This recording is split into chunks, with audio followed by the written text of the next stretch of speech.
mukimanyi nti Kalebu lassa like okwogera ebintu byotalinaako mutwe n'amagulu bissa. Sometimes tukola ebintu oba twogera ebintu nga tubyogera ku lw'abampa ne twagala reward ne weewaayiriza ekintu ky'otaakoze oyagala bakuwaana oyagala bakusuute, but ebiseera ebisinga tubikola naye ate ebivaamu obubi, osobola okufiirwa n'obulamu bwo. Wano mu Bayibuli mu 2 Samuel essuula esooka ngenda kugisoma. Sawulo yali afudde kakati ne wabaawo omusajja eyajja okuwa Dawudi amawulire nti kabaka Sawulo afudde, ng'amubuuza otegedde otya, n'amugamba nze musse biki musanze, nga like aweddemu, n'aŋŋamba nzita ne mutta, kati nga yeewaana alaga kyakoze kyamaanyi nnyo. Kabaka Dawudi n'amubuuza, lwaki ossa omusajja wa Katonda gwe totya? Okitegeera kwegamba yajja nga musanyufu nnyo olw'okuba kabaka Sawulo yali ayagala okutta kabaka Dawudi. Kati ono yajja ng'alowooza nti olw'okuba ono abadde ng'ayagala okumutta, wanaamugamba nti musse, agenda kufuna reward, but unfortunately it was way different. Kye yasuubira si kye yafuna. So tulina okwegendereza biki bye twogera, tulekeraawo okwogera Kalebu lassa.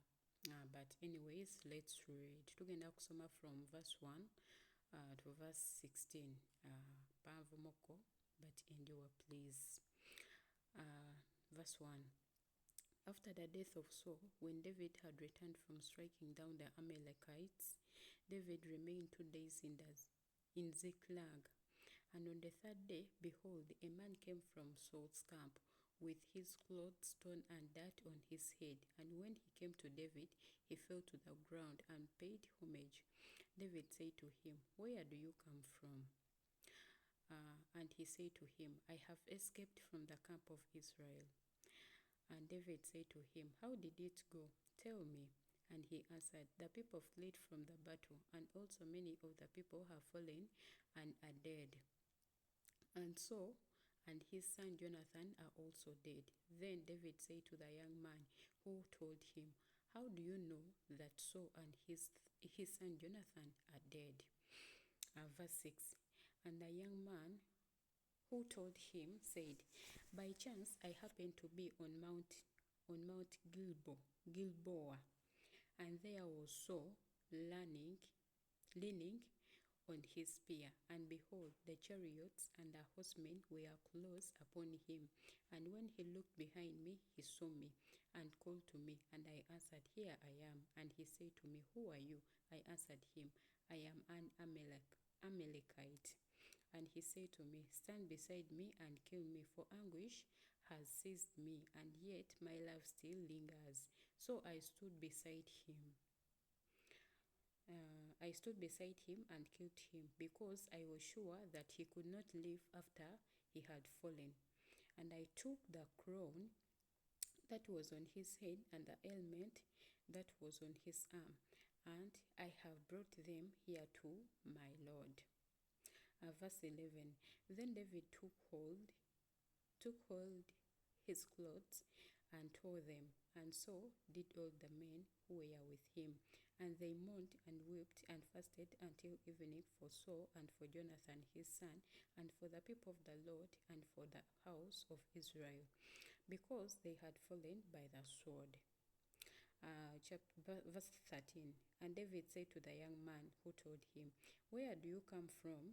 He answered, I am the son of Sojourner, an Amalekite. David said to him, How is it you were not afraid to put out your hand to destroy the Lord's anointed?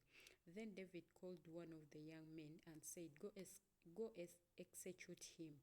And he struck him down so that he died. Awulira Kalebule? And David said to him, Your blood be on your head, for your own mouth has testified against you, saying, I have killed the Lord's anointed. Omusajja ono yayogera bw'atyo, but to be honest yali Kalebule, era nga we ŋŋambye yali ayagala to get rewarded for something he did not do, and it was not good, but to him he thought it's good, due to the fact that King Saul wanted to kill David all the way. So he thought that if I tell David that I have killed King Saul, he will rejoice, not knowing nti Daudi ate ye yafunanga ne chances nyingi ez'okutta kabaka Sawulo naye nga tamutta.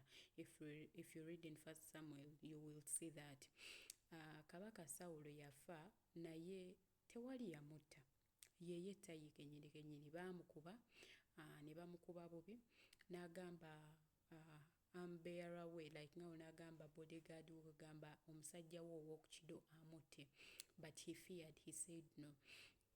Ye kenyini n'akwata ekiso n'akyetungamu, era n'oyo taani we naye ne yetta, oba okitegeera. So no one killed Saul.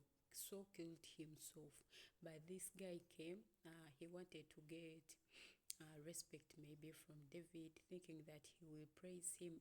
You've done something good for me, engule yino bichi okitegeera, but he ended up dying. So what do we learn from this? We have to like tetulina kweteeka we tutajja, tetulina kweyogerako ebyo bye tutakoze. Ebiseera ebisinga twagala nnyo okwejubisa, n'oyogera ekintu tewakikoze naye oyagala bakuwaane, okitegeera. Twagala nnyo bampaani, okitegeera. So tetulina kutambulira mweyombeera,